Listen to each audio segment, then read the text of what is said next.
Donc, ce soir, on va couvrir le chapitre Il y a une solution, chapitre 2 du gros livre, et aussi l'appendice 2, qui est l'expérience spirituelle.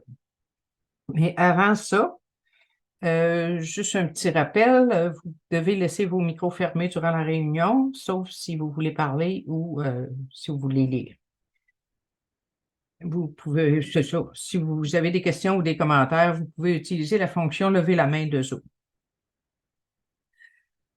Avant de débuter le chapitre Il y a une solution, j'aime bien faire un petit rappel de ce qu'on a vu jusqu'à maintenant. Jusqu'à maintenant, on a défini la maladie de l'alcoolisme. La maladie de l'alcoolisme qui est composée de la maladie physique, qui est une allergie. Une allergie, c'est une réaction anormale du corps. Et notre corps métabolise pas bien l'alcool. Et ce qui reste dans notre organisme crée la soif insatiable, le craving qu'ils appellent en anglais. Ça, c'est la maladie physique qui, une fois qu'on a commencé à boire, c'est pour ça qu'on a de la difficulté à arrêter. L'autre volet de la maladie, c'est la maladie mentale. Si on avait juste l'allergie physique, il suffirait qu'on ne boive pas, puis ça réglait, notre problème serait réglé. Le problème, c'est que notre mental a enregistré l'idée que l'alcool est la solution à notre malaise intérieur ou que c'est la solution pour relaxer et tout ça. Donc, notre esprit est devenu faussé à force de prendre de l'alcool. Et il cherche toujours à nous ramener à l'alcool. Même si on ne veut pas, il peut nous ramener n'importe quand à l'alcool parce qu'il y a ça d'enregistré. Donc, c'est ce qu'il appelle dans le gros livre l'insanité de l'alcoolique. Et c'est ça qui cherche à nous ramener à l'alcool, même si on ne veut pas. Donc, ça, c'était dans l'opinion de médecin qu'on a vu ça. Puis, dans l'histoire de Bill, on a lu la semaine dernière, on a vu l'histoire de Bill. Dans l'histoire de Bill, on a vu la progression dans la consommation d'un alcoolique. C'est sûr que Bill s'est rendu très loin dans sa consommation. C'est pas tout le monde qui se rend aussi loin que ça aujourd'hui, merci mon Dieu. Donc, il est arrivé à un point dans sa consommation qu'il a réalisé que l'alcool était devenu son maître. Puis, il avait donc été à l'hôpital, le médecin lui avait expliqué l'allergie, puis le fait qu'il avait mentalement, son esprit était faussé. Il avait admis son problème, puis il avait admis sa défaite totale face à l'alcool. Et pourtant, ça ne l'a pas empêché de continuer à boire. Il avait fait sa première étape, même si dans ce temps-là, il ne savait pas, il ne connaissait pas les étapes ni rien. Mais il avait fait sa première étape. Il avait compris le problème, puis il avait admis sa défaite totale.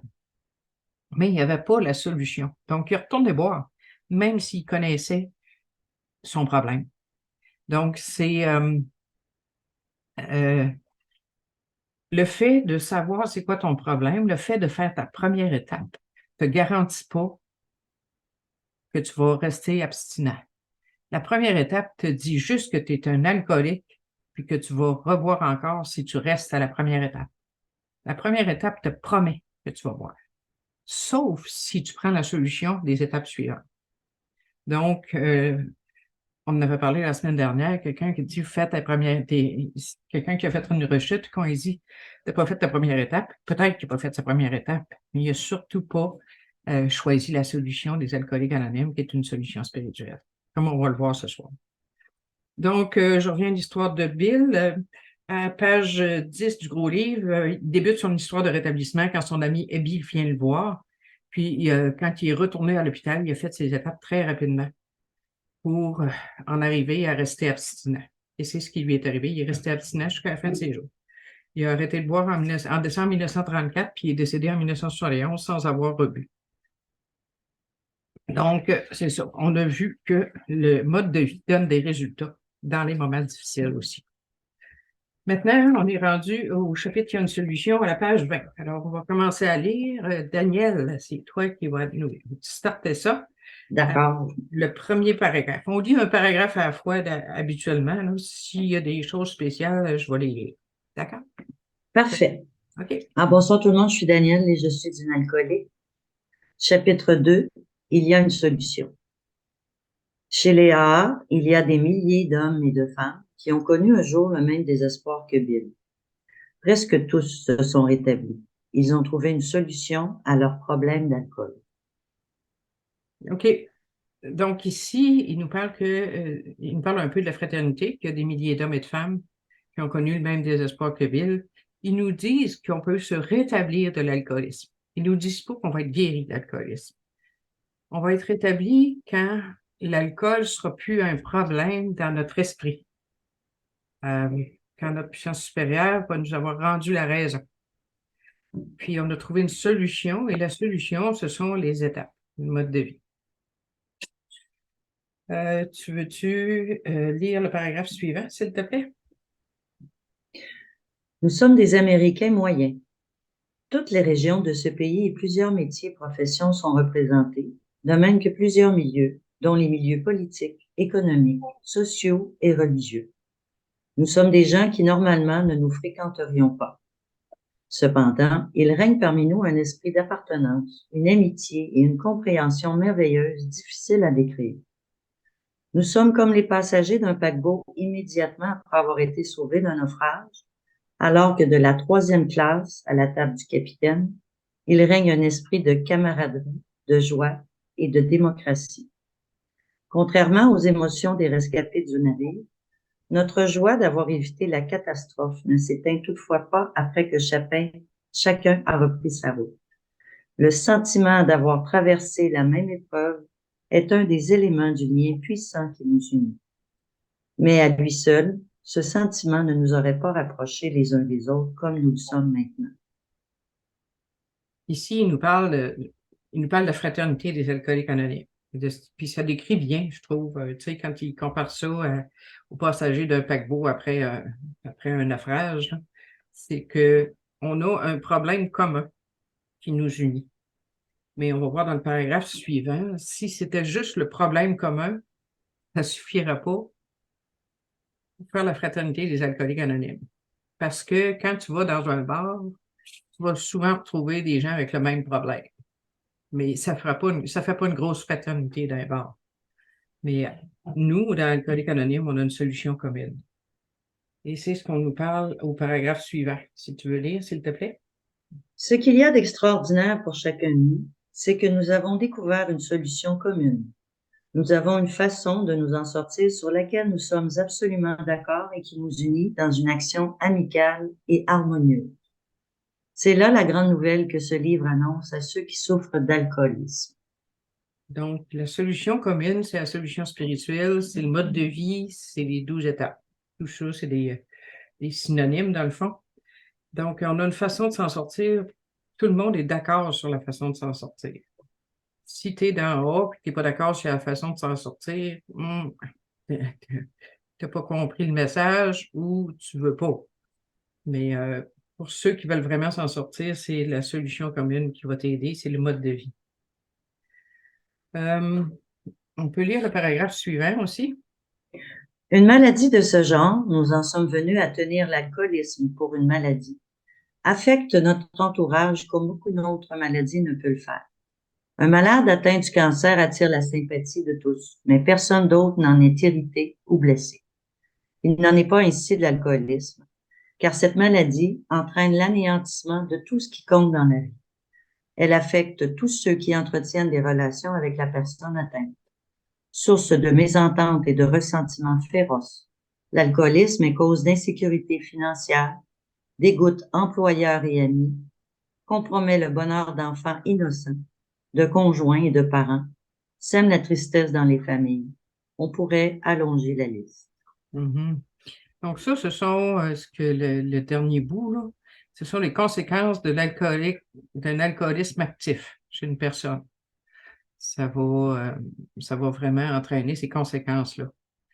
Aussi, ça peut être les conséquences un alcoolique qui n'utilise pas le mode de vie, qui se rétablit pas avec le mode de vie, peut amener ce genre de conséquences-là aussi dans les familles. Tu sais, on appelle ça des fois des alcooliques secs ou des alcooliques en ivresse mentale parce qu'ils sont pas dans le mode de vie. Ça peut être très souffrant aussi dans les familles. On va passer les deux petits paragraphes. On va aller au paragraphe en revanche.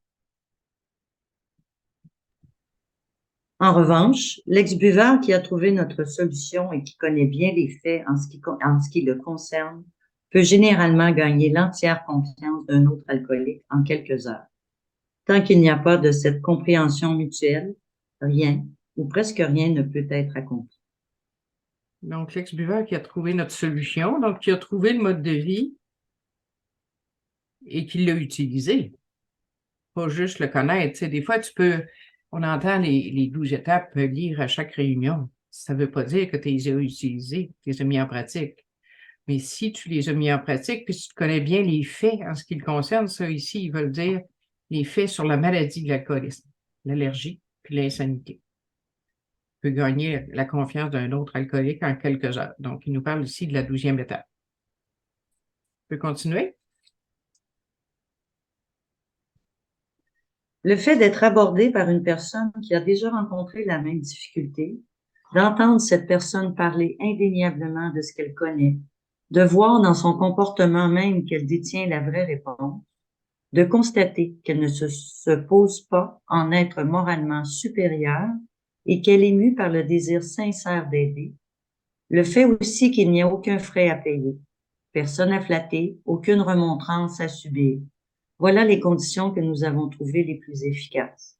Nombreux sont ceux qui ont pris leur grabat et se sont mis à marcher après avoir fait une telle démarche. C'est ça. Donc, ici, il nous parle de, tu sais, quand on dit dans l'alcoolique anonyme, l'attrait plutôt que la réclame, là, c'est un peu ça.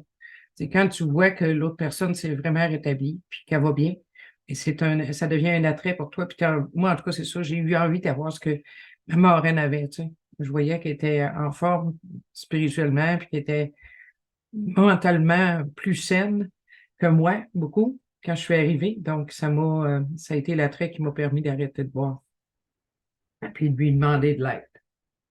OK, l'autre paragraphe, s'il te plaît. Aucun d'entre nous ne consacre tout son temps à ce travail et nous ne croyons pas que nous serions plus efficaces si nous le faisions. Nous croyons que d'arrêter de boire n'est que le début. Il est encore plus important de mettre nos principes à l'œuvre dans nos propres foyers, dans nos activités et notre travail. Nous consacrons tous une grande partie de nos loisirs à fournir les efforts que nous décrivons plus loin dans ce livre. Certains ont la chance de pouvoir y consacrer presque tout leur temps. Alors, arrêter de boire est seulement le début. Êtes-vous d'accord avec ça? Parce que si tu fais juste arrêter de boire et que tu vas pas faire le ménage dans ton passé, dans ton intérieur, ça changera pas ton comportement, ça changera pas ta façon de penser, ça changera pas tes actions. Mais si tu mets le mode de vie en pratique, puis comme ils disent, de mettre les principes à l'œuvre, c'est mettre les étapes dans nos foyers, nos activités, notre travail. C'est de s'en servir partout. S'en servir en premier lieu pour régler notre problème d'alcool, puis ensuite pour faire face à la vie, dans le fond, faire face à ce qui se passe dans notre vie courante. Ils disent ensuite, consacrons une partie de nos loisirs à fournir les efforts que nous découvrons plus loin.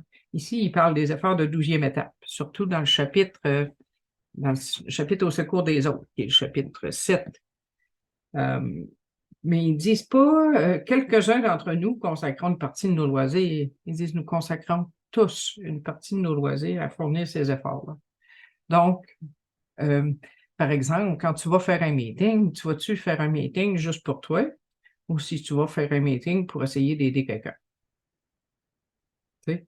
Fait que quand tu vas à un meeting avec le but d'aller aider quelqu'un, tu fournis des efforts de la 12e étape, dans le fond. OK? On va sauter un paragraphe, Daniel, puis nous avons donc décidé. Nous avons donc décidé de publier un livre anonyme qui expliquerait le problème tel que nous le percevons et dans lequel toute notre expérience et toutes nos connaissances seraient mises à contribution. Toute personne aux prises avec un problème d'alcool devrait y trouver un programme d'action efficace. Donc, dans ce livre-là, dans le gros livre, il nous explique le problème tel qu'ils l'ont perçu, Puis, ils nous partagent leur expérience, leurs connaissances. Donc, je peux y trouver un programme d'action, oui, si je l'applique. On va aller à page 23, le deuxième paragraphe. Peut-être vous demandez-vous déjà comment nous sommes arrivés à nous rendre malades à ce point en buvant. Sans doute aimeriez-vous savoir pourquoi et comment, en dépit de l'avis contraire d'experts en la matière, nous nous sommes tirés d'une condition physique et mentale désespérée. Si vous êtes alcoolique et que vous voulez vous en sortir, il se peut que déjà vous soyez en train de vous demander, que dois-je faire? Mhm. Alors, je vais lire juste la phrase suivante. L'objectif de ce livre est d'apporter les réponses précises à ce genre de questions. Alors, que dois-je faire pour me rétablir? C'est dans ce livre-là que vous allez le trouver. Ils disent au milieu, nous nous sommes tirés d'une condition physique et mentale désespérée. En anglais, ils disent nous sommes rétablis d'une condition physique et mentale désespérée. Comme je disais, ça ne veut pas dire qu'on est guéri. Tu veux-tu lire l'autre paragraphe après? Combien de fois? Combien de fois ne nous a-t-on pas dit? Moi, je peux cesser de boire quand je veux. Pourquoi pas lui? Si tu ne peux pas boire raisonnablement, tu ferais mieux d'arrêter. Celui-là est incapable de se maîtriser quand il s'agit d'alcool. Pourquoi n'essaies-tu pas la bière ou le vin? Laisse les boissons alcoolisées. Il manque sûrement de volonté. Il pourrait cesser s'il le voulait. Elle est tellement gentille que par égard pour elle, il devrait cesser de boire. Le médecin lui a dit qu'il mourrait s'il continuait de boire, mais il est toujours rond comme un œuf. Tu peux continuer l'autre paragraphe. Ce sont là des lieux communs que nous entendons souvent. Ils dénotent un monde d'ignorance et de malentendus, et ce sont le fait de personnes qui réagissent fort différemment de nous face à l'alcool. Donc, Le c'est ça. bu- Non, on va arrêter là. Donc, c'est ça, c'est des personnes qui n'ont pas de problème d'alcool qui vont dire ce genre de choses-là. Tu sais, je peux cesser de boire quand je veux. Ben oui, un non-alcoolique peut cesser de boire quand il veut. Un alcoolique ne peut pas cesser de boire quand il veut. OK? À cause de la maladie physique et mentale. Donc, ça, c'est tout ce que j'avais là-dessus. Oui, vas-y avec Le les... buveur modéré abandonne facilement l'alcool s'il a une bonne raison pour le faire. Dans son cas, cesser de boire ne pose aucun problème. Il y a également le cas d'un gros buveur. Il peut avoir développé cette habitude au point d'en avoir affecté progressivement sa santé physique et mentale. Sa vie peut même en être écourtée.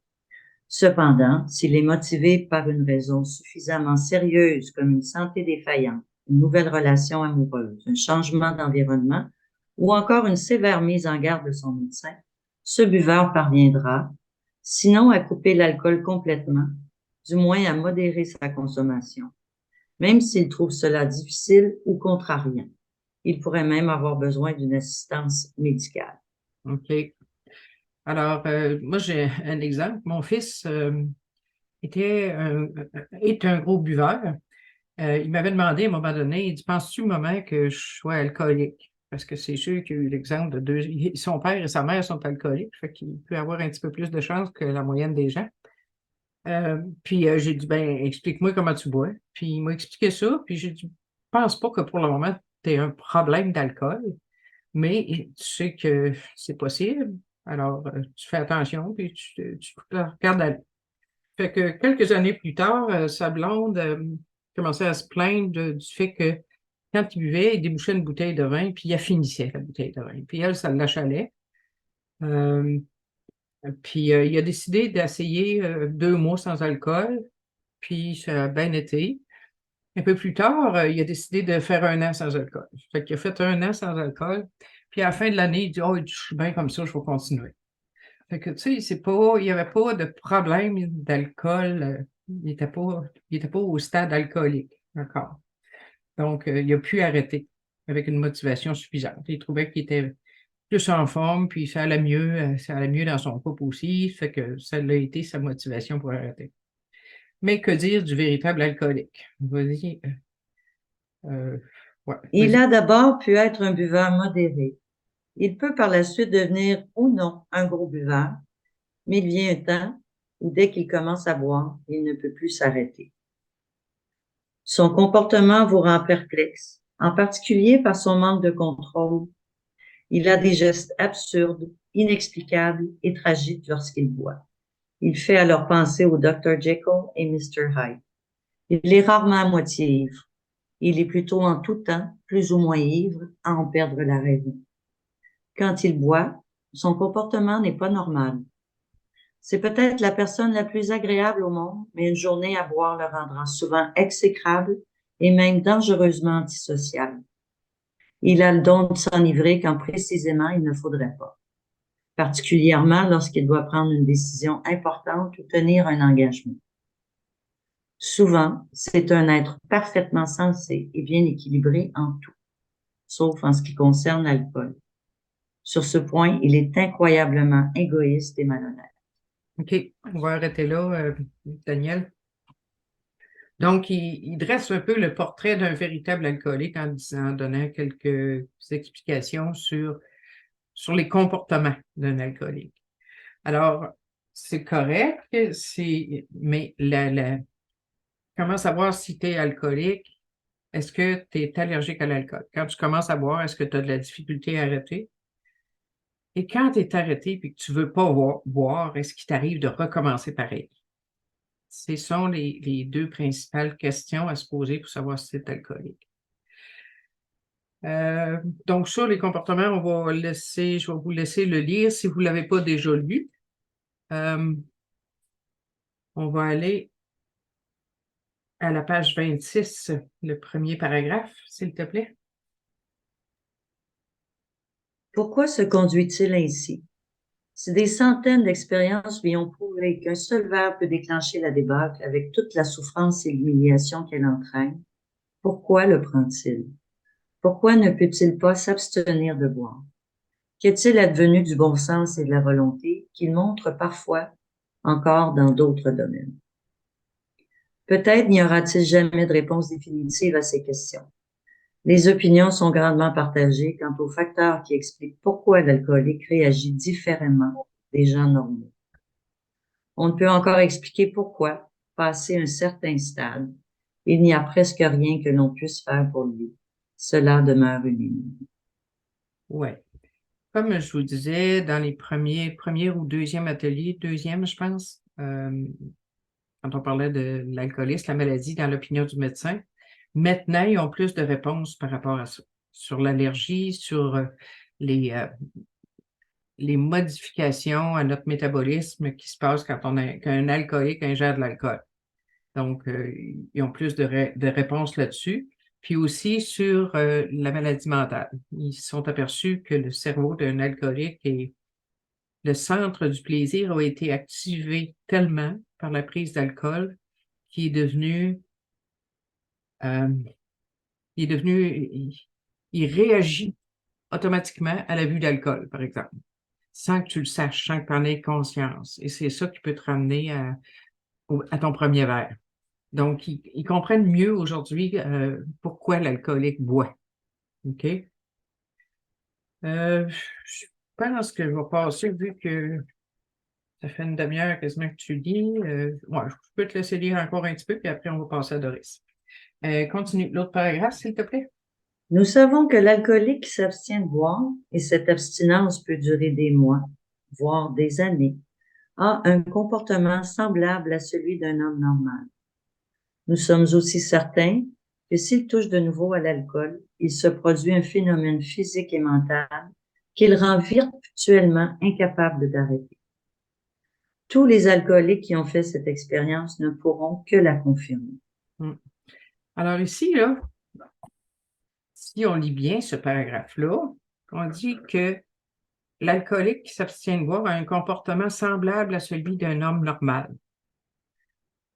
Ça vient en contradiction avec ce qu'on entend parfois dans Alcoolique Anonyme, que l'alcoolisme, c'est 15% alcool puis 85% des comportements. Et non, parce que les comportements, un alcoolique qui ne boit pas a des comportements d'un homme normal. Alors, le 85%, c'est pas le 15% d'alcool. Oui, l'alcool est juste un symptôme de mon mal-être intérieur, Puis le 85 c'est le mal-être intérieur, puis c'est relatif à la condition humaine. C'est pas relatif à l'alcoolisme. OK? L'alcool, avec l'alcool, j'ai développé une allergie, puis j'ai développé un esprit faussé. Oui, mais c'est pas le comportement. Quand je bois pas, j'ai le comportement d'un homme ordinaire, d'un être humain. Sylvie, tu as une question? Oui, Jocelyne, c'est ça. Ben, tu as le comportement d'un homme normal, mais on parle là, quand on a la maladie, puis on n'a pas d'aide spirituelle, quand on n'a pas le programme spirituel, en réalité, on n'agit pas comme une personne normale. Tu remarqueras, est-ce que les alcooliques sont les seuls à avoir des problèmes émotifs? Ah, ouais, c'est vrai. Est-ce que les alcooliques sont les seuls à piquer des crises de colère, par exemple? Est-ce que les alcooliques sont les seuls à n'importe quel comportement? À regarder dans le monde ordinaire, puis ils ont ça aussi. C'est Ouais, pas l'apanage des alcooliques d'avoir des comportements euh, pas corrects ou des comportements inappropriés. Il y en a partout. Ça fait partie de la race humaine, la nature humaine. OK. Oui, ça a bien du bon sens. Merci. OK? D'autres commentaires là-dessus? Questions?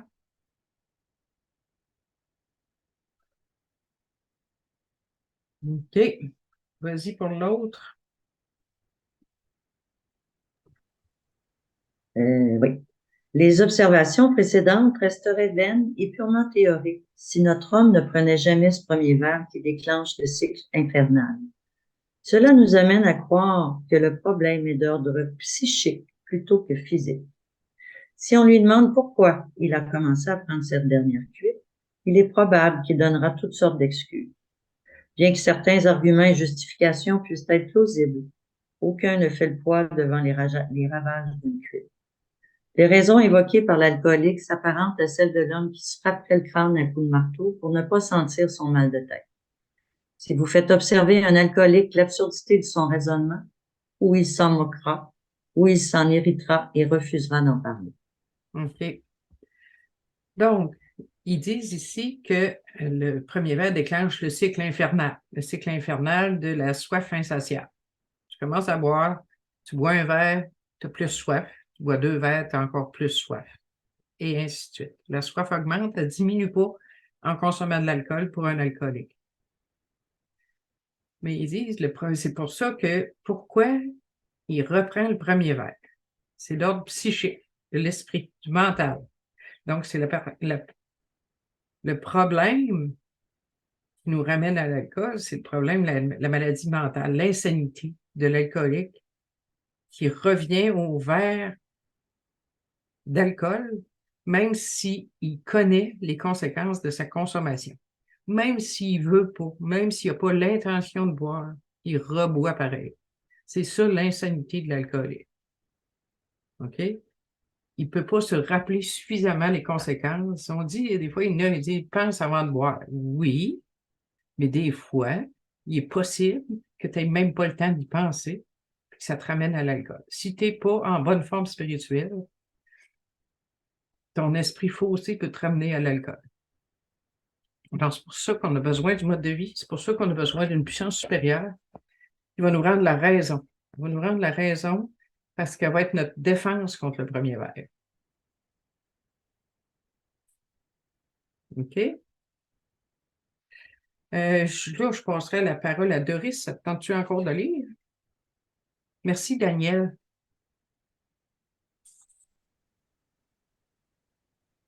Tu veux que je commence parfois? Oui, s'il te plaît. Parfois, l'alcoolique répondra franchement. Cependant, ce qui est étrange que cela puisse sembler, il ne sait pas plus que vous ce qui l'a poussé à prendre ce premier verre. Certains buveurs ont des excuses dont ils sont assez contents, mais au fond d'eux-mêmes, ils ne savent pas pourquoi ils agissent de la sorte. Une fois qu'ils sont dominés par ce mal, ils deviennent confus. D'une part, ils sont possédés par l'idée qu'un jour, ils réussiront à s'en sortir, et d'autre part, il se doute bien que la partie est perdue. C'est ça. Tu sais, moi, ça arrive des fois quand il y a des gens qui reviennent à A après une rechute, je leur demande pourquoi, qu'est-ce qui s'est passé, pourquoi tu es retourné voir? As-tu une idée? Puis il y en a qui vont te sortir des idées comme oh, ben, je me suis chicané avec ma blonde, ou ben non, je suis tout seul, je m'ennuyais, ou ben non, je filais pas bien, en tout cas, n'importe quoi. Tu sais, il y a toutes sortes de. Il invoque toutes sortes de raisons. Mais la vraie raison, c'est l'insanité qui les ramène au premier verre, même si c'est pas bon pour eux autres. Puis ils pensent, c'est ça, dans l'insanité, il y a le fait de penser qu'ils vont pouvoir s'en sortir par eux-mêmes, même si l'expérience lui montre qu'ils ne sont pas capables de s'en sortir par eux-mêmes. Mais ça persiste. Tu sais, on dit des fois, des gens qui continuent à faire la même chose en espérant des résultats différents. Ben, c'est un peu ça, l'alcoolique qui recommence à boire, puis en espérant chaque fois des résultats différents. Ça ne marche pas. On va avoir le même résultat. Tu sais. Donc, ils pensent qu'ils vont s'en sortir par leur propre force, mais ça ne marche pas.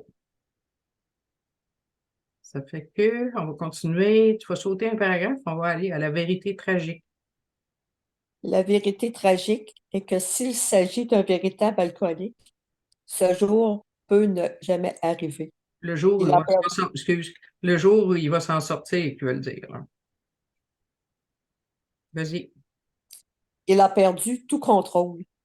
Tout alcoolique atteint le stade où même la plus grande volonté de cesser de boire n'est plus d'aucun secours. Dans presque tous les cas, ce moment tragique survient bien avant qu'on ne l'ait soupçonné. Hmm. On a vu dans le cas de Bill, l'histoire de Bill, tu sais, on voyait qu'à plusieurs reprises, il arrête de boire, puis il n'a plus l'intention de recommencer. Il fait des promesses dans la Bible, il fait des promesses à sa femme, puis il jure de ne plus recommencer, puis il recommence pareil. Tu sais, c'est ça. Il y a la volonté de cesser de boire, mais sa volonté ne sert plus à rien. C'est ça. La volonté, si on dit dans Alcoolique Anonyme, utilise ta volonté, non, ta volonté, elle ne sert à rien face à l'alcool. Tu es impuissant, c'est ça, être impuissant face à l'alcool. Ta volonté est plus efficace face à l'alcool. On va continuer. Nous sommes forcés de reconnaître que la plupart d'entre nous, alcooliques pour une raison inconnue, avons perdu notre liberté de choix devant l'alcool. Notre prétendue volonté n'existe à peu près plus. Parfois, nous sommes incapables de nous rappeler suffisamment les souffrances et l'humilité subies un mois ou même une semaine plus tôt. Nous sommes sans défense devant le premier verre. Mm-hmm. Donc, ça décrit bien notre problème, le problème de la maladie mentale, le problème mental. On a perdu notre liberté de choix. C'est quoi j'ai mis? Je ne vois pas. Donc, ça, je vous invite à lire ce paragraphe-là en jeu. Est-ce que je reconnais que pour une raison, que moi, comme alcoolique, pour une raison inconnue, j'ai perdu ma liberté de choix devant l'alcool. Ma prétendue volonté n'existe à peu près plus. Je suis incapable de me rappeler suffisamment les souffrances et les humiliations subies un jour ou même une semaine plus tôt. Je suis sans défense devant le premier verre. Alors, si tu peux te lire ça en jeu, puis être vraiment sincère, puis le sentir vraiment que c'est vraiment vrai, c'est un bon pas de fait dans ta première étape. Tu peux continuer l'autre paragraphe? Les conséquences presque certaines qu'un seul verre de bière va entraîner ne nous viennent pas à l'idée afin de nous en dissuader. Si ces pensées nous arrivent, elles sont floues et vite chassées par cette idée tenace que cette fois nous allons nous comporter comme les autres. Nos mécanismes de défense sont totalement mis en échec, comme celui qui nous retient de mettre la main sur un poêle brûlant. C'est ça. On va prendre un verre, même si ça n'a aucun bon sens, même si on sait qu'on va être malade, même si on sait qu'on ne filera pas, qu'on va avoir des remords et tout ça, tu sais, ça ne nous empêche pas de continuer. On ne veut pas, puis on continue pareil. C'est ça, l'insanité. Alors, penser aux conséquences de ma consommation ne va pas m'empêcher de boire. OK, on continue. Cette fois, je ne me brûlerai pas. Et voici comment je vais m'y prendre, se convainc l'alcoolique le plus naturellement du monde. Parfois aussi, il ne réfléchit pas du tout. Combien de fois, après un premier verre pris distraitement, ne nous sommes-nous pas demandé au troisième ou au quatrième, pour l'amour de Dieu, comment ai-je bien pu recommencer? Puis nous nous sommes tout de suite dit, j'arrêterai après le sixième, ou encore de toute façon, à quoi bon essayer? Est-ce que je Oui, continue? continue l'autre paragraphe, s'il te plaît. Lorsque cette manière de penser s'est bien installée dans l'esprit du buveur alcoolique, tout secours humain est déjà probablement devenu inutile et le malade en mourra ou perdra totalement la raison, à moins qu'il ne soit enfermé avant. Ces faits choquants et brutaux ont été confirmés par une foule d'alcooliques au cours de l'histoire. Cependant, n'eût été la grâce de Dieu, nous compterions des milliers d'autres exemples de ce genre. Il y a tant de buveurs qui veulent arrêter de boire, mais qui ne le peuvent pas. Donc, ils disent bien ici, lorsque cette manière de penser s'est bien installée dans l'esprit du buveur alcoolique. Donc, on parle encore de la maladie mentale. En anglais, ils disent qu'on a un thinking problem, un problème de façon de penser. Donc, c'est l'insanité. Donc, tout secours humain est déjà probablement devenu inutile. Donc, si je vous avais conté déjà que probablement, en tout cas, que j'avais déjà eu l'obsession de boire après 2 ans, après avoir arrêté. J'avais eu une obsession pendant que j'étais à un dîner. Il y avait un verre de vin devant moi, puis j'ai eu l'obsession. Je suis allée téléphoner à ma marraine. Ma marraine, c'est pas elle qui m'a empêché de prendre le premier verre. Ma marraine m'a dirigé vers la solution, une puissance supérieure. Elle m'a dit, tu as besoin de demander à Dieu de te rendre la raison. Puis c'est ça que j'ai fait et ça a marché. Alors, c'est pas ma marraine qui m'a rendu la raison. C'est pas le fait quand ils disent pense avant de boire, appelle avant plutôt qu'après. Oui, mais si tu as besoin d'une puissance supérieure, parce que c'est pas un autre être humain qui peut t'empêcher de boire. Peut-être qu'une fois, il va te faire penser aux conséquences, puis là, OK, tu vas changer d'idée, tu n'y retourneras pas. Mais ça ne peut pas durer indéfiniment. Tu as besoin d'une puissance supérieure. Parce qu'un être humain ne peut pas t'empêcher de boire. Il y a une solution. Il y a une solution. La plupart d'entre nous n'aimions pas l'idée de faire notre inventaire, de marcher sur notre amour-propre, d'admettre nos défauts, toutes choses nécessaires pour que le processus de rétablissement réussisse pleinement. Cependant, nous avons vu que cela avait réellement marché pour d'autres et nous en étions venus à croire que la vie telle que nous la vivions était futile et sans espoir. C'est pourquoi, lorsque nous avons été abordés par ceux qui avaient réglé leurs problèmes d'alcool, il ne nous restait rien d'autre à faire que de prendre le simple coffre d'outils spirituels qui nous était offert. Nous avons découvert un coin du paradis et nous avons été propulsés dans une quatrième dimension de l'existence que jamais nous n'aurions pu imaginer. La dernière phrase, c'est un résultat du mode de vie. OK? Donc, il nous dit que la solution, c'est le reste des étapes. Faire notre inventaire, notre quatrième, marcher sur notre amour-propre. Il y a quelques étapes là-dessus. Admettre nos défauts, cinquième. C'est nécessaire pour que le processus de rétablissement réussisse pleinement.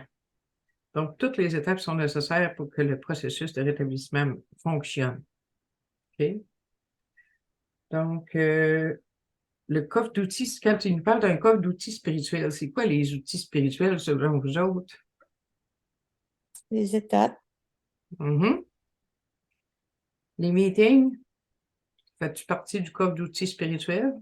oui, Il en fait partie, c'est la fraternité.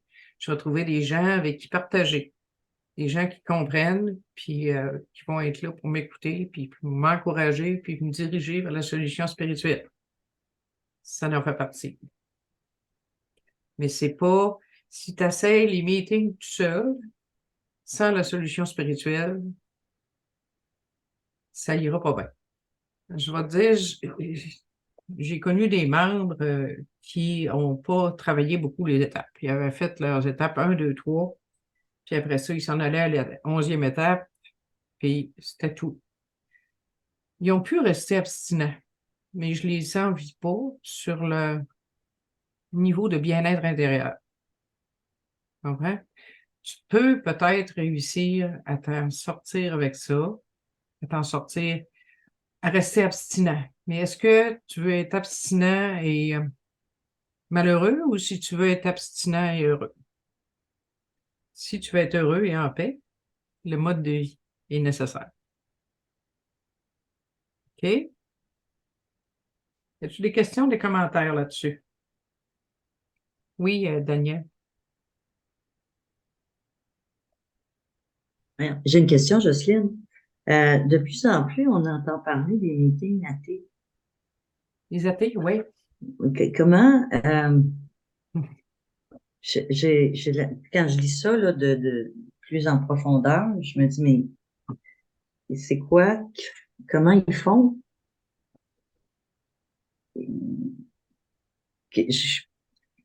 Comment est-ce que tu peux arrêter de consommer puis arriver à être bien si tu crois pas en quelque chose qui est plus grand que toi-même? Mhm. Puis un athée, en tout cas de ce que je comprends, il n'y a pas de puissance supérieure, là. Ben, je pense que les athées prennent le groupe comme puissance supérieure. OK. Ça peut faire pendant un temps, je dirais, mais ça peut faire des alcooliques secs aussi. Parce qu'ils ils se privent d'une partie du mode de vie, dans le fond, en n'ayant pas de puissance supérieure. En n'essayant pas une puissance supérieure, quelle qu'elle soit. T'sais. Oui, Monique? Ça va-tu, Daniel? Oui. Suite à ça, c'est parce que l'autre jour, j'assistais à une réunion de la région 87, là, puis notre délégué, il disait, souvent, ces groupes-là durent pas trop longtemps. Fait que donc, il y a peut-être, en tout cas, c'est pas la réponse, là, mais de regarder ça de cette façon-là aussi, tu n'auras pas un groupe d'athées alcooliques qui va durer 50 ans. Mhm. Oui. Ça me fait penser, aux États-Unis, un groupe où j'allais, il y avait un membre qui était athée. Puis, crée-moi qu'il disait à tout le monde, à chaque meeting, c'était des groupes de discussion, à chaque meeting, il parlait de ça, du fait qu'il était athée, puis qu'il ne croyait pas une puissance supérieure, puis c'était son discours à tous les meetings. C'est pas ce que j'appelle une sobriété heureuse, ça, là, tu sais, j'appelle ça une idée fixe. Bon. Fait que, il a le droit, tu sais, personne le chicanait là-dessus, là, nous laissait aller, écoute, c'est son choix, mais je les envie pas du tout, du tout. Ça va-tu? OK, on va continuer. C'est un fait évident et rien de moins. Nous avons fait une expérience spirituelle profonde et réelle qui a complètement transformé notre attitude devant la vie, envers les autres et ainsi qu'envers Dieu et son univers. Notre vie est maintenant centrée sur la certitude absolue que le Créateur est entré dans nos cœurs et dans nos vies par miracle. Il a commencé à faire pour nous des choses que nous n'aurions jamais pu réussir par nous-mêmes. Mhm. Alors, on voit là une promesse qu'on retrouve dans celle qu'on lit dans nos meetings. Dieu fait pour moi ce que j'aurais pas pu faire pour moi-même.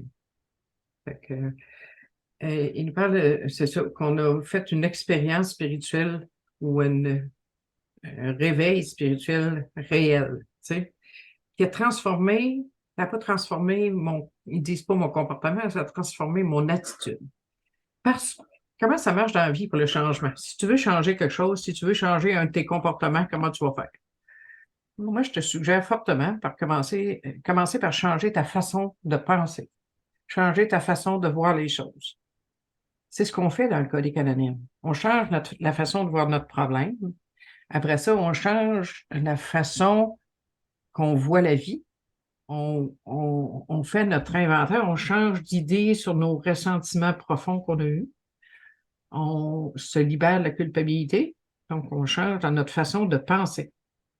Ce changement-là dans la façon de penser va changer mon attitude devant la vie, va changer mon attitude envers les personnes envers qui j'ai fait du ressentiment. Puis, automatiquement, mon comportement va changer. Donc, le changement se fait en premier par la façon de penser. Ensuite, mon attitude change. Ensuite, mon comportement va changer. Si tu essayes de changer ton comportement sans avoir changé ta façon de voir les choses, tu es en train de te battre comme dans une arène de boxe, toi avec toi. J'ai essayé en masse. Par exemple, avec mes défauts de caractère, j'essayais de me battre avec mes défauts de caractère. Mais je n'avais pas changé d'idée. Fait que je me battais pour rien, puis je réussissais pas à changer quoi que ce soit. Mais quand j'ai réussi à m'accepter avec les défauts de caractère que j'avais, puis à les lâcher, en les mettant à Dieu, arrange-toi avec ça. C'est ton problème, c'est plus le mien, j'arrête de travailler dessus. Et je vais peut-être essayer de la qualité contraire, là, mais si je vais essayer ce que je peux. Tu sais, je vais faire mon possible, mais toi, tu es capable de faire l'impossible, fallait. Fait que j'ai confié le problème à Dieu, puis j'ai arrêté de me battre avec moi. Puis ça marche. Je dis pas que mes défauts de caractère sont tous partis, loin d'être là, mais au moins, ils me dérangent moins, beaucoup moins qu'avant. Tu sais, je tenais encore, c'est bien sûr, mais je suis capable de vivre avec. Je suis capable de me voir aller, puis je suis capable de les confier encore à Dieu. Fait que c'est ça. Donc, on change notre façon de penser, notre attitude va changer, puis notre comportement va finir par changer. On va continuer avec l'autre paragraphe. Si vous êtes un alcoolique aussi gravement atteint que nous l'étions, nous croyons qu'il n'y a pas de demi-mesure si vous voulez régler votre problème. Nous en étions au point où la vie devenait impossible à vivre, et si nous étions parvenus au stade où toute aide humaine est inutile, il ne nous restait que deux solutions: continuer jusqu'au bout en faisant taire du mieux que nous aurions pu la conscience que nous avions de notre intolérable situation, ou accepter une aide spirituelle. Nous avons choisi la deuxième solution parce que nous désirions sincèrement nous rétablir et que nous étions prêts à fournir les efforts nécessaires. Alors ici, on nous donne le choix devant lequel on est après la première étape. Est-ce que je veux... Là, tu sais, la première étape, je réalise j'ai vraiment un problème, je ne suis pas capable d'arrêter tout seul, je suis impuissante devant l'alcool. Maintenant, j'ai le choix. Je peux continuer à boire, je peux continuer. Ou bien, je peux choisir une solution spirituelle.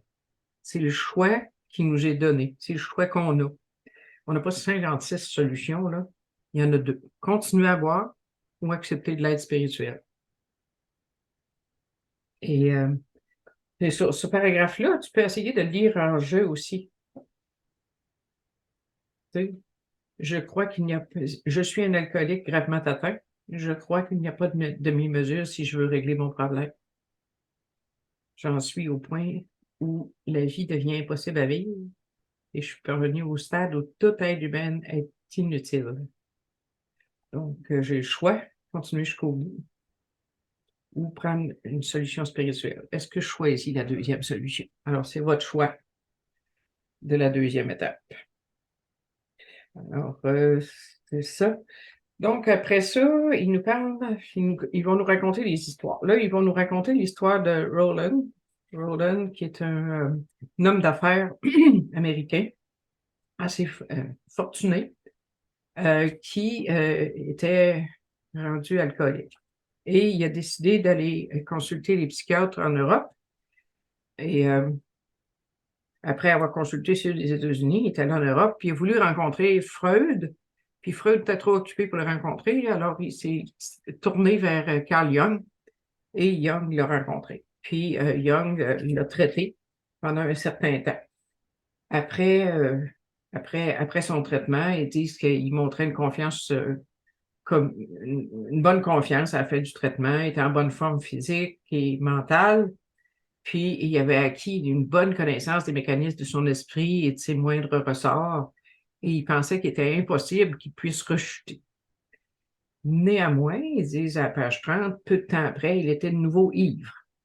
Le plus déconcertant était qu'il ne trouvait aucune explication satisfaisante à sa rechute.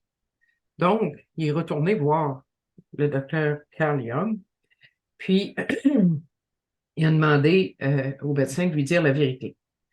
Donc, le médecin, Carl Jung, lui a dit que son cas était absolument désespéré, que jamais il retrouverait sa place dans la société et s'il tenait à vivre longtemps, il allait devoir s'enfermer ou avoir recours au service d'un garde du corps. Il n'était pas encourageant, ben. Je veux dire, il n'y a pas de médecin ben qui nous parle de même aujourd'hui.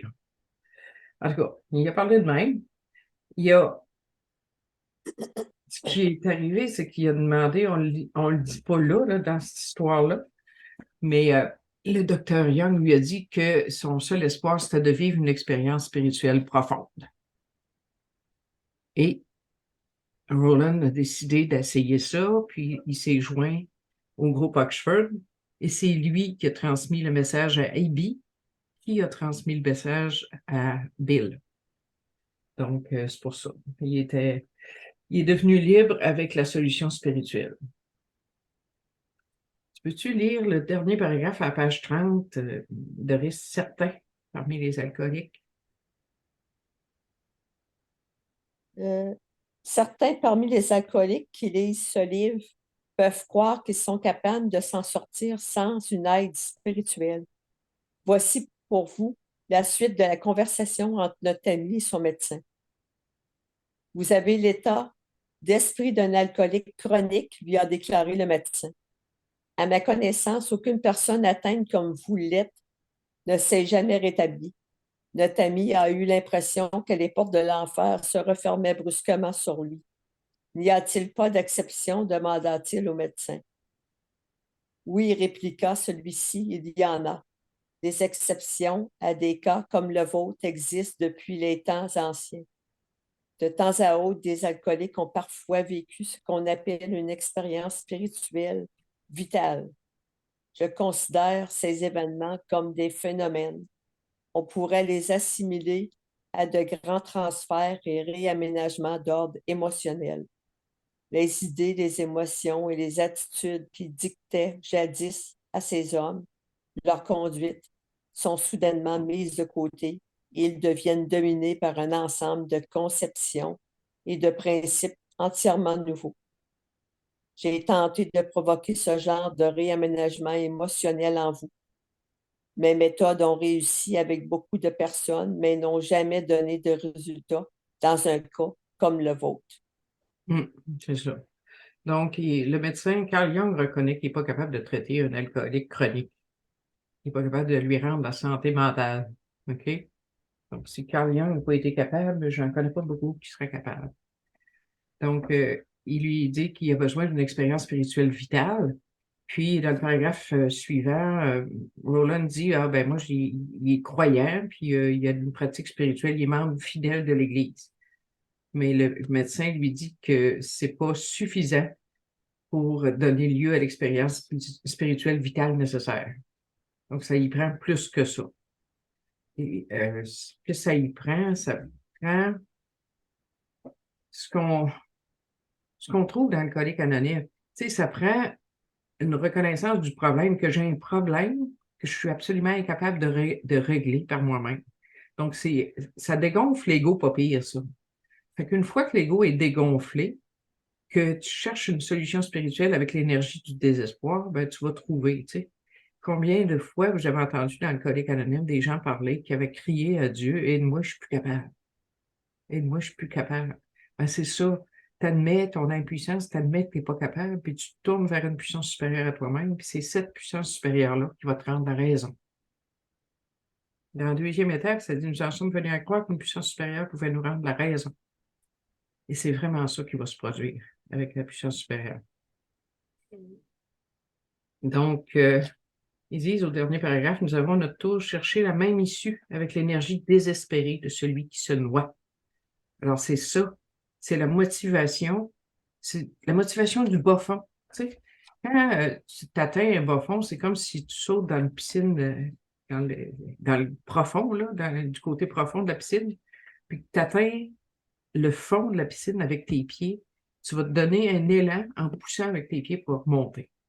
Ben, c'est un peu ça le principe du bas fond. Quand tu es dans le bas fond, tu cherches une solution avec une énergie désespérée. Tu sais, c'est ça. Ils disent ce qui semblait d'abord être un mince roseau. Un roseau, ça n'a pas l'air solide, ben, mais ça s'est révélé être la main forte et secourable de Dieu. Une nouvelle vie, ou plutôt un mode de vie vraiment efficace nous a été offert. Aujourd'hui, on a la chance qu'on nous l'offre, ce mode de vie-là. Tu sais, avant Bill, avant les 12 étapes, avant que les 12 étapes nous soient données, il n'y avait pas de solution au problème des alcooliques. Bill a été exposé à l'explication du problème, la maladie, et il y a eu la solution spirituelle par son ami Ebi, que les groupes Oxford lui avaient donné. Donc, il y avait tout ce qu'il fallait pour s'en sortir. Il s'en est servi, heureusement. Puis il l'a montré à d'autres, puis aujourd'hui, on en bénéficie. Là, je ne parlerai pas du reste. On va aller à page 32. Je vais vous lire juste un petit peu le dernier paragraphe ou le début de la page 33 selon votre version.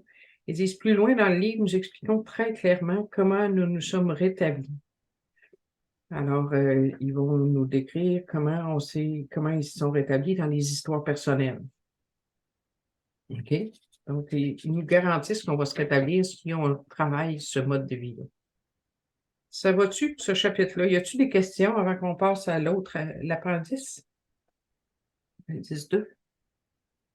Des questions, des commentaires ou je vous avais demandé de noter en lisant ça si vous aviez des réticences face à ce texte-là. Là. Ça peut être des réticences face à la solution spirituelle.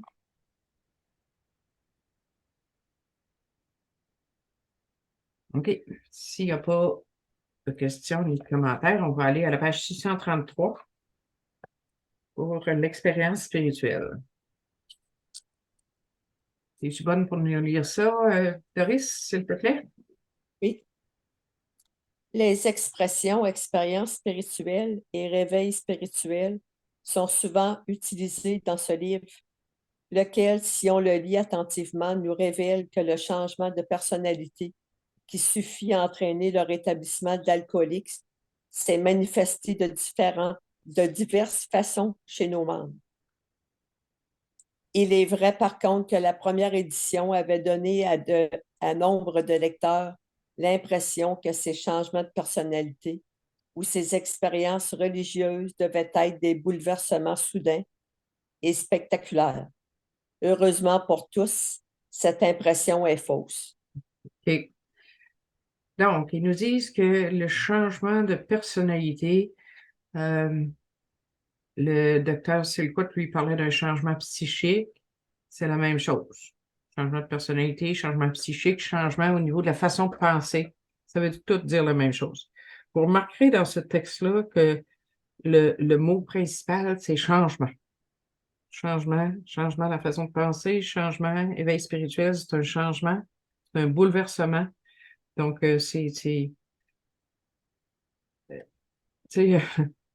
on a besoin de changer notre façon de penser, changer notre attitude, puis éventuellement, le reste va venir. On peut continuer?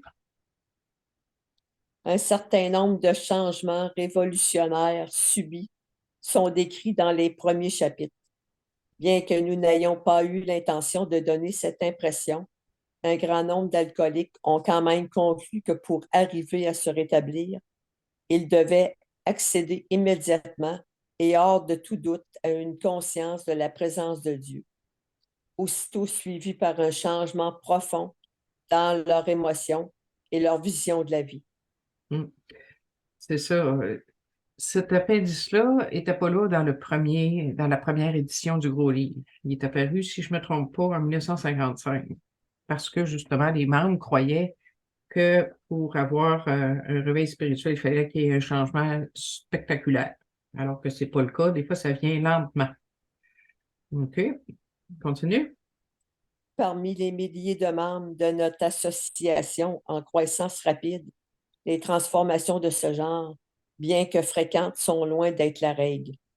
La plupart de nos expériences sont ainsi que les désigne le psychologue William James du type éducatif parce qu'elles se font lentement sur une certaine période de temps.